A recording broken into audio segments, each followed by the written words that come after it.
In this video, I'm going to be showing you how to create shortcuts on your iPhone, so be sure to watch this video until the very end to prevent any mistakes in the process.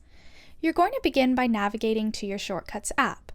All you have to do is scroll down on your phone and search up shortcuts. It should look like this. Once you open it, there are many different things that you can actually do with this app. So if you want to create a shortcut, you're going to click on the plus sign at the top right corner, and it will add a shortcut.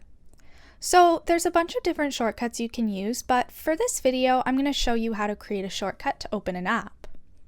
So you're going to click on Add Action. Now you can add a multitude of different actions, but I'm going to click on Categories, and I'm going to search on Open App. So as you can see, it's right here. It says Scripting. So I'm going to click on that. Now I'm going to click on the faded app that says right there and choose the app that I would like to open. For example, let's say I want to open my calculator when I click this shortcut. Now all you have to do is click up here and rename it. I'm just going to put calculator. And once that is done, it will actually open the calculator app. So I'm going to click on Done. And before I do that, you can also choose a different icon to have your app shortcut as. So let's say I can actually find the calculator, just like that.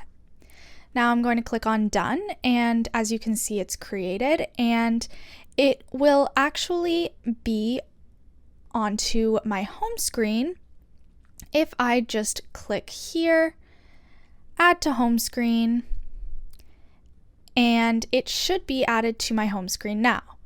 Now, as you can see, I can move it around as well. And if you actually want a more aesthetic looking home screen, this is what this shortcut can be used for. So once that's done, I open my calculator and it opens up just like that. That's all there is to it. Be sure to leave a like, comment, subscribe to the channel. Thanks for watching. See you in the next video.